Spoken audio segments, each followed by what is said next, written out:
Hello বন্ধুরা, H লাইফের আরও একটা নতুন ব্লগে তোমাদের সবাইকে অনেক অনেক স্বাগত। কেমন আছো তোমরা সবাই? আশা করি ভালো আছো, আমিও ভালো আছি। আর আজকের ব্লগটা আমি শুরু করছি দেখো রান্নাঘর থেকে। রান্না বসিয়ে দিয়েছি, এই দেখো ভাত হচ্ছে, আর এখানে এই যে মাছের মাথা ভাজা হচ্ছে। এই দেখো এখানে এটুকু বাকি আছে। আর এখানে দেখো এই যে বাঁধাকপি রয়েছে, টমেটো রয়েছে, মাছের মাথা দিয়ে বাঁধাকপি হবে। আর রান্না হবে আজকে ট্যাংরা মাছ। এই দেখো ট্যাংরা মাছটা ধুয়ে পরিষ্কার করে রাখা আছে কেটে কুটে। তো এই আজকে রান্না বান্না। তো চলো আমি রান্না করতে থাকি, তোমরাও দেখতে থাকো সারাদিনে কী করি না করি। তো বন্ধুরা দেখো ভাতটা তো ওদিকে হচ্ছে, ওদিকে মাছের মাথাটা ভাজতে ভাজতে আমি এদিকে বাঁধাকপি কাটতে বসে পড়েছি। তো সকাল থেকে আশিবাসি কাজকর্মগুলো সারতে সারতে বেশ অনেকটাই বেলা হয়ে যায়। সেই জন্য একদিকে রান্না বসিয়ে দিয়ে আর একদিকে কাটাকুটি করি। আসলে কি বলো তো, সব কিছু তো একা হাতে, তাই এইভাবেই হিসাব করে টুকটুক করে সারাদিনের কাজগুলো করতে হয়। আজকে তোমাদের দাদা ভাই তারপরে ভাই দুজনারই ছুটি আছে, দুজনাই বাড়িতে আছে। তাই সকালে একটু টিফিনের ব্যবস্থাও করতে হয়েছিল। টিফিনটা করে তারপরে রান্নাটা বসিয়ে দিয়েছি একেবারে। আর যেহেতু টিফিনের পরে রান্নাটা বসিয়েছি, তাই আর কেটে কুটে গুছিয়ে বসাও হলো না। তো যাই হোক বন্ধুরা, তোমাদের তো বললামই বাঁধাকপি আর মাছ করব। তো মাছটা ট্যাংরা মাছটা কিন্তু আমি কাটিনি, ভাই কেটে ধুয়ে পরিষ্কার করে দিয়েছে। আসলে আমার তো এমনি স্কিনে অ্যালার্জি আছে, তার উপর আবার হাতটা কেটে গেছিলো, সেটা এখনও পর্যন্ত ঠিক হয়নি। বাঁধাকপিটা তো আগেই রান্না করে নামিয়ে নিয়েছি, তারপরে দেখো মাছের ঝোলটা বসিয়ে দিয়েছি। আর আমাদের বাড়িতে ট্যাংরা মাছ আসলেই সেটা সবসময় বেগুন দিয়ে আর আলু দিয়ে ঝোল হয়। ফিরে এলাম একেবারে রান্না বান্না কমপ্লিট করে তারপর। তো দেখো এই যে বাঁধাকপি, মাছের মাথা দিয়ে বাঁধাকপিটা রান্না করেছি আমি একেবারে শুকনো শুকনো করে। আর এইদিকে দেখো মাছের ঝোলটা। তো রান্না বান্নাও হয়ে গেছে, আর রান্নাঘর পরিষ্কার করাও হয়ে গেছে। দেখো গ্যাস ট্যাস পুরো পরিষ্কার করে একেবারে রেডি হয়ে নিয়েছি। এবার যাব খেতে দিতে। রান্না করার পর বেশ কিছুক্ষণ অপেক্ষায় ছিলাম, তোমাদের দাদাভাই আসবে, তারপরে দুজনে মিলে একসঙ্গে খাবো।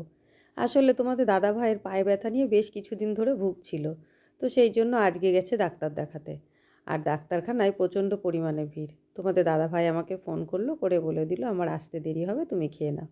আর এখন বাজে বেলা 3টে। আর 4টে বেজে গেলে তোমাদের দাদাভাই আর এমনিতেই ভাত খাবে না, তাই বসেই পড়লাম। তো বন্ধুরা দেখো ফিরে এলাম সন্ধেবেলায় একেবারে কফির সাথে।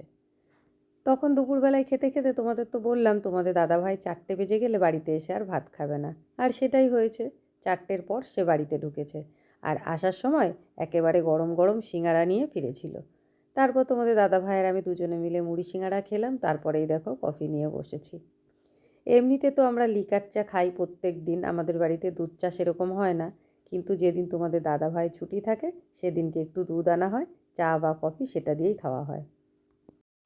তো বন্ধুরা দেখো আজ রাতে সেরকম রান্না বান্নার চাপ ছিল না। কেননা দিনের বেলায় একবার তো তোমাদের দাদাভাই খায়নি, তারপরে আবার ছেলেও যেন তো আজকে দুপুরবেলায় ভাত খায়নি। তো সেই জন্য ভাত তরকারি অনেকই ছিল। তো রাতে আর ওই জন্য রান্না করতে হলো না। তো সবার খাওয়া দাওয়া হয়ে গেছে, তারপরে দেখো রান্নাঘরে চলে এসেছি রাতের কাজগুলো করতে। এমনিতে তো রান্নাঘর রাতে পরিষ্কার করতে হয়, বাসনটা খুব একটা আমি রাতে ধুই না, রাখাই থাকে, সকালবেলায় ধুয়ে নিই। কিন্তু আজকে দেখো অনেকগুলো বাসন হয়েছিল, তো সেই জন্য আমি একেবারে বাসনগুলো ধুয়েই নিলাম। আসলে কাজের মাসির শরীরটা অসুস্থ, সেই জন্য বেশ কিছুদিন ধরে মাসি কাজে আসছে না। আর সেই জন্যই বাসনগুলো মেজে নিতে হচ্ছে আর কি। তো যাই হোক বন্ধুরা, খাওয়া দাওয়া হয়ে গেছে, বাসন ধোয়া হয়ে গেল, এখন গুছিয়ে গাছিয়ে শুতে যাব। তো আজকে সারাদিনে কি করলাম না করলাম মোটামুটি যতটুকু পারলাম তোমাদের সঙ্গে শেয়ার করলাম। তো চলো বন্ধুরা, এখনকার মতন গুড নাইট, আবার কথা হচ্ছে কাল সকালে। শুভ সকাল বন্ধুরা, দেখতেই পাচ্ছ আমি রুটি বানাচ্ছি, এটা পরের দিন সকালবেলায়। সকালে টিফিনের জন্য রুটি হচ্ছে আর তরকারি। তো তরকারিটা আমি আগেই করে নিয়েছি, রুটিটাও প্রায় হয়ে এসছে। রুটিটা হয়ে গেলে এখন সকালে টিফিনটা করে নিয়ে তারপরে রান্না বান্নার দিকে যাব। আর এমনিতে সকালবেলার যে বাসি কাজকর্ম সেগুলো হয়ে গেছে। রাতে তো বাসন ধুয়েই রেখেছিলাম, তাই আজকে কিন্তু বাসি কাজটা তাড়াতাড়ি হয়ে গেছে। তো বন্ধুরা দেখো রুটি হয়ে গেছে, আর এই যে রুটির সাথে পেঁপের তরকারি করেছি, আর তরকারিটা কিন্তু একেবারে অল্প একটু তরকারি, কেননা আজ টিফিন আমি আর তোমাদের দাদা ভাই করব, ছেলে তো রুটি খাই না। সকালে টিফিন করার পর তোমাদের দাদাভাই চলে গিয়েছিল বাজারে। গরমকাল হলে বেলাটা অনেকটা বড় থাকে আর বেশি সকাল সকাল ওঠাও হয় ঘুম থেকে, তাই সকাল থেকে সব কাজকর্ম সেরে দুজনে মিলে একসঙ্গেই বাজারে চলে যায়।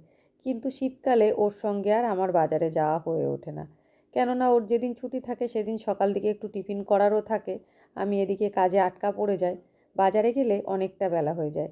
তাই আজকে তোমাদের দাদাভাই একাই বাজারে গেছিলো। আর এই দেখো কী কী বাজার করে এনেছে। প্রথমেই তো আলু পেঁয়াজ কুমড়ো আমি ব্যাগ থেকে নামিয়ে নিয়েছি, তারপরে দেখো এই যে এঁচোড় এনেছে আজকে, আর সাথে রয়েছে ফুলকপি। ফুলকপি তোমাদের দাদাভাই বাজার করলে বেশ বড় বড়ই আনে, কিন্তু আমি আজকে বলে দিয়েছিলাম ছোট ছোট ফুলকপিগুলো আনতে।